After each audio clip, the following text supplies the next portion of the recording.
Good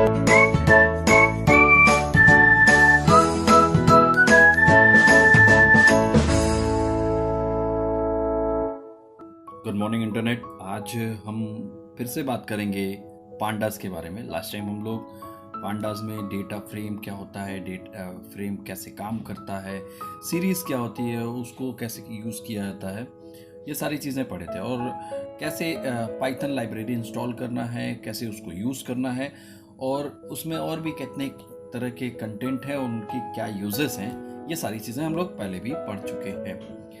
अब उसी के आगे की चीज़ें पढ़ेंगे कि डेटा फ्रेम में हम प्रोग्रामिंग कैसे करेंगे। मतलब उसके बारे में तो थ्योरेटिकली हम जान चुके हैं, लेकिन प्रैक्टिकली हम उसको यूज़ कैसे करेंगे, आज हम उसके बारे में ये जानने की कोशिश करेंगे। तो सबसे पहले आपको कुछ नहीं करना है, आपको बस अपना एक आइडियली आपके कंप्यूटर में, जो भी आपके कंप्यूटर में आइडियली है, आपके पास एनाकोंडा है, आपके पास पाइथन 3.5 है, 3.2 है या 2.5 है, जो भी है वो आइडियली आप ओपन करेंगे, एक न्यू फाइल ओपन करेंगे।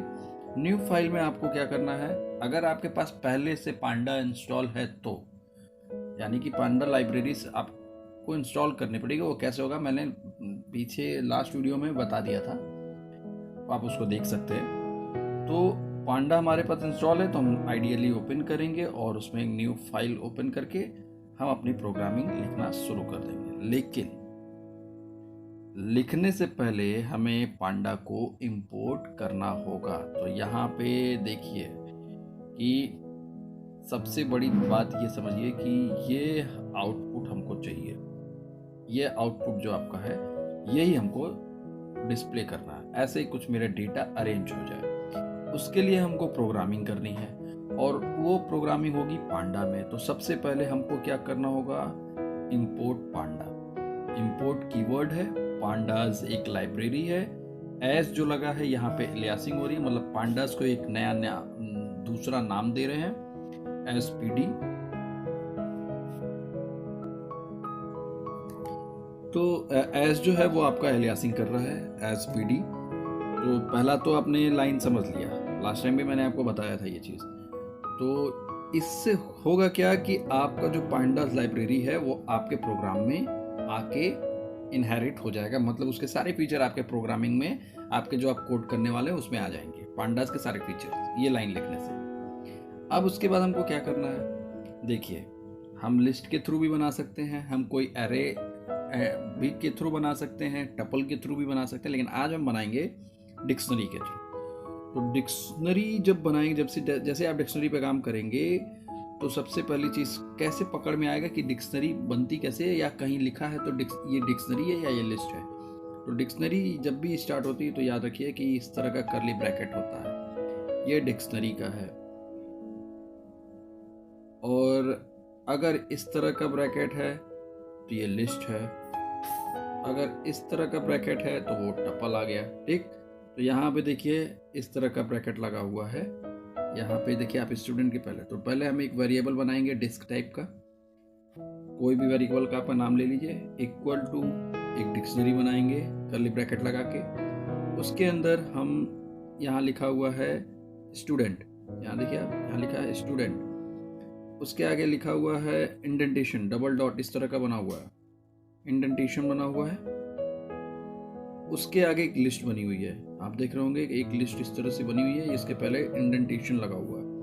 उसके आगे स्टूडेंट का नाम यह यहाँ लिखा हुआ है, उसके आगे कॉमा, उसके बाद फिर एक स्टूडेंट का नाम, फिर कॉमा, फिर एक स्टूडेंट का नाम, ऐसे पूरी लिस्ट लिखी हुई है। यहाँ एक लिस्ट इस तरह से बंद हो गई है।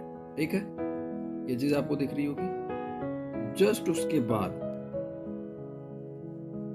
उसके बाद हुआ क्या कि आप यहाँ पे देख सकते हैं एक और वैल्यू लिखी हुई है, मार्क्स। उसके बाद इंडेंटेशन और उससे रिलेटेड वैल्यू, उसके बाद कॉमा दिया, यहाँ पे स्पोर्ट्स लिखा है, इंडेंटेशन उससे रिलेटेड वैल्यू। मतलब यहाँ ये है कि एक वर्ड लिख दिया गया और उससे रिलेटेड ये वैल्यू सारी है। और ये वैल्यू किससे रिलेटेड है, स्टूडेंट से। कैसे पता चल रहा है, जब इंडेंटेशन लगा होगा तो उसके राइट साइड में जो वैल्यू लिखी हुई है ये वैल्यू बिलोंग करेगी जो लेफ्ट साइड में वैल्यू है उससे। ठीक है, एक बार फिर से देखते हैं। जो आपका वैल्यू इंडेंटेशन के इधर लगा हुआ है, ये आपका इंडेंटेशन है, जो आप यहाँ पे एक बार फिर से देखिए। मान लीजिए यहाँ पे लिखा है स्टूडेंट, यहाँ दिया इंडेंटेशन, उसके बाद यहाँ पे लिस्ट दी हुई है, यहाँ A, B, C, ये डिक्शनरी है। ये जो वैल्यू है ये बिलोंग करेगा इस वैल्यू को, क्योंकि जो आपका इंडेंटेशन है, ये जो आपका इंडेंटेशन है, इसके इधर वाली वैल्यू की ही वैल्यू होती है ये। ठीक है, ये आपको समझ में आ रहा होगा। तो यहाँ पे डिक्शनरी किस तरह से लिखा हुआ है ये आपको दिख गया। अब उसके बाद जस्ट बात क्या हुआ, यहाँ पे एक वेरिएबल बनाए, उस वेरिएबल में PD जो हम यहाँ पे बनाए थे, PD डेटा फ्रेम हम यूज करेंगे, PD डेटा फ्रेम फंक्शंस को यूज करेंगे, और ये वाला जो वेरिएबल है वो यहाँ पे लिख देंगे।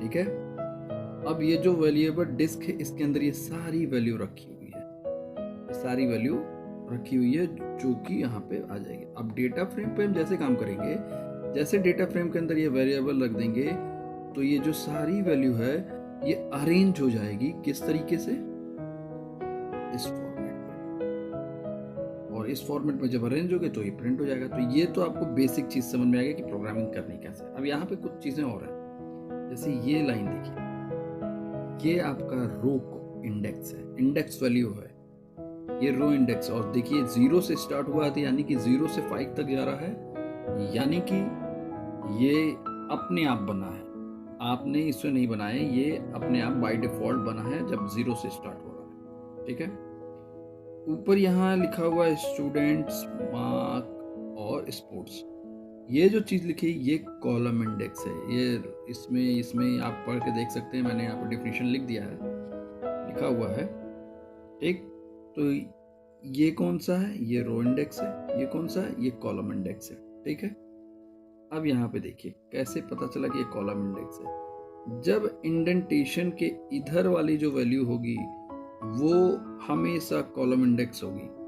ठीक है, और आगे के प्रोग्राम में बताएंगे कि इधर वाली वैल्यू कैसे हम एडिट करेंगे। तो ये चीजें समझ में आई। इंडेक्स के इधर जो स्टूडेंट है वो हमेशा इंडेक्स के पहले जो वैल्यू लिखी होगी वो कॉलम में जाएगी, और इंडेक्स के बाद वाली जो वैल्यू लिखी होगी वो उस कॉलम की वैल्यू हो जाएगी। यहाँ पे देखिए लिखा हुआ है स्टूडेंट, कॉलम बन गया, स्टूडेंट के अंदर बच्चों का नाम लिखा हुआ है, स्टूडेंट्स का नाम लिखा, वो उसके लिस्ट में आ गई। मार्क्स देखिए वो कॉलम बन गया, मार्क्स के अंदर जो लिस्ट में नंबर लिखा हुआ वो नंबर आ गया, मार्क्स मिल गए। स्पोर्ट्स वो लिखा हुआ है, स्पोर्ट्स कॉलम इंडेक्स बन गया, और वही चीज उसकी वैल्यू नीचे उसके आगे। अब यहाँ पे आगे एक एग्जांपल आएगा, अगर इस तरह का कुछ लिखा है, मान लीजिए T indentation student indentation list. ठीक, तब अगर 2 बार इंडेंटेशन आ गया है तो उस कंडीशन में ये वाला कॉलम इंडेक्स होगा और ये वाला रो इंडेक्स होगा, यानी कि जो पहले आएगा, सबसे पहले इंडेक्स में आएगा वही कॉलम बनेगा, दूसरा वाला या तो इंडेंटेशन के बाद अगर वो वैल्यू है उसके बाद फिर इंडेंटेशन है, तब आगे वो लिस्ट वाली जो वैल्यू वो इंडेक्स में आएगी। थोड़ा सा कंफ्यूजिंग हो रहा है, आगे के एग्जांपल में आपको अच्छे से समझ में आ जाएगा। तो ओवरऑल ये जो प्रोग्राम लिखा हुआ है, इस प्रोग्राम का टोटल आउटपुट यहाँ पे इस तरह का आएगा, और यही काम करने के लिए हमको पढ़ना होता है डेटा फ्रेम। बस इतना ही काम डेटा फ्रेम करता है। अब आप कहेंगे सर इतना ही सा काम करता है, लेकिन इतना तामझाम क्यों पढ़ रहे हैं हम लोग? तामझाम इसलिए पढ़ रहे हैं कि मान लीजिए इन फ्यूचर आपका चल के कहीं जॉब लगती है IT सेक्टर में, और वहाँ पे अगर आपको काम मिलता है कि हमारे एम्प्लॉयज़ के सारे डेटा अरेंज करिए, हमारे सारे जो डेटा मैनिपुलेशन हो रहा है, या ये भी हटा दीजिए, आप किसी ई-कॉमर्स साइट पे काम कर रहे हैं, मतलब आपके पास आपके खुद की अपनी कोई ई-कॉमर्शियल साइट है जैसे फ्लिपकार्ट या और कोई वेबसाइट हैं, तो वहाँ पे हर एक, जैसे मोबाइल फ़ोन है तो मोबाइल फ़ोन की अलग अलग कई सारी कंपनियाँ होंगी, अलग अलग रैम होगा, अलग अलग मेमोरी होगा, कैमरा होगा, उसका अलग ब्रांड का होगा, अलग अमाउंट का होगा, लेकिन ये सारे एक डिवाइस कहलाते हैं, वो है मोबाइल या स्मार्टफोन। तो वो एक कैटेगरी हो गई, उस कैटेगरी के अंदर सारी चीज़ें कैसे मैनेज होंगी वो चीज़ होगा डेटा फ्रेम के थ्रू। ठीक है, तो ये आप जब आगे पढ़ते जाएंगे तो और भी समझ में आएगा। चलिए इसके जस्ट बाद इसी एग्जांपल पे एक और वैल्यू समझ लेते हैं। बस यहाँ पे कुछ नहीं समझना, वही सारी चीज़ें हुई हैं, कुछ खास नहीं है इसमें। आप देख रहे होंगे यहाँ पे कुछ खास नहीं है, बस चेंज किया हुआ है, ये वाली लाइन चेंज हो गई है। और ये वाली लाइन कहाँ चेंज आई है, देखिए डेटा फ्रेम के अंदर। डेटा फ्रेम के अंदर उस वाले प्रोग्राम में बस हमने केवल एक वेरिएबल लिख दिया था। अब क्या किया, कॉमा लगा के इंडेक्स लिख दिया, कॉमा लगा के इंडेक्स लिख दिया। तब हो क्या रहा है, इंडेक्स लिखने के बाद हो क्या रहा है कि जो मेरा यहाँ पे 0 से इंडेक्स चल रहा था ये एडिट हो गया। अब हम इसको अपने हिसाब से लिख सकते हैं, यहाँ इंडेक्स लिख दिया। ठीक, ये समझ में आ रहा है। बस यही इतना इस प्रोग्राम में चेंज है कि हम इस वाले इंडेक्स वैल्यू को कैसे चेंज करेंगे। वो चेंज कहाँ से हो रहा है, ये देखिए डेटा फ्रेम के अंदर हो रहा है, ऊपर कहीं नहीं हो रहा है और कहीं नहीं। याद रखिएगा, डेटा फ्रेम के अंदर वेरिएबल लिखेंगे, कॉमा लगाएंगे, इंडेक्स लिखेंगे और एक ऐसे लिस्ट बनाएंगे, उसमें वैल्यू लिख देंगे।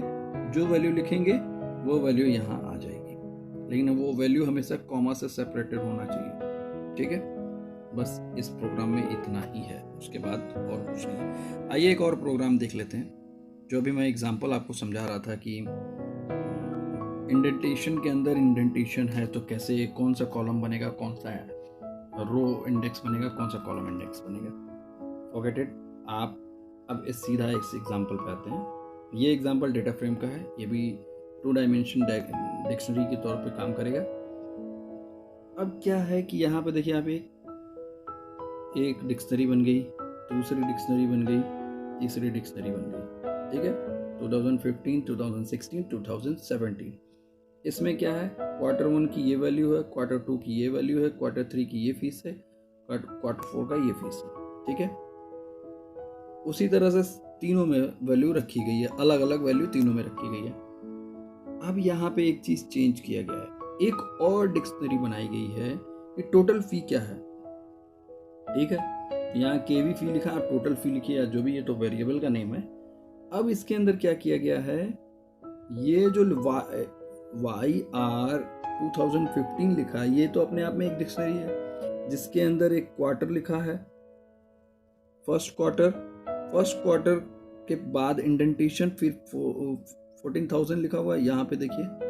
ठीक है, तो ये चीजें लिखी हुई है, यानी कि क्वार्टर जो है इंडेंटेशन के पहले लिखा है तो वो तो कॉलम बनना चाहिए, लेकिन यहाँ कॉलम तो 2015 लिखा है। ठीक, क्यों लिखा है, क्योंकि इस डिक्शनरी के बाद ये वाली डिक्शनरी बनी है और इस डिक्शनरी में सबसे पहला बना है 2015 और उसके अंदर एक पूरी डिक्शनरी रख दी गई है। फिर 2016 उसके अंदर एक पूरी डिक्शनरी रख दी गई है जो ये सारी डिक्शनरीज है। ठीक है, तो अब यहाँ क्या हो रहा है, जो क्वार्टर है वो इधर आ गया है। मैंने बोला था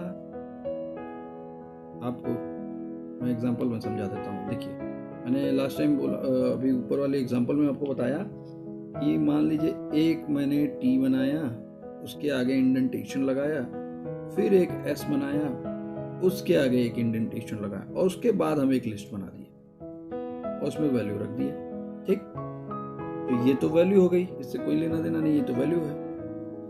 अगर इस तरह का है कि टी फिर इंडेंटेशन, एस फिर इंडेंटेशन, तो जो टी है वो बनेगा कॉलम इंडेक्स और जो एस है वो बनेगा रो इंडेक्स। लेकिन अगर सिर्फ ऐसे रहता टी इंडेंटेशन लिस्ट वैल्यू, और तब ये सीधा यही बनता कॉलम इंडेक्स और बाद में रो इंडेक्स जो है वो बाय डिफॉल्ट आगे बढ़ जाता है। तो यहाँ पे वही चीज़ समझाई गई है इस वाली लाइन से कि एक डिक्शनरी है, उसको एक और डिक्शनरी के अंदर रख दिया गया है। तो 2015 यहाँ बन गया और जो एक क्वार्टर वाला था वो यहाँ आ रहा है। आज के लिए इतना ही, कल फिर इसके आगे पढ़ेंगे, तब तक लिए बाय बाय।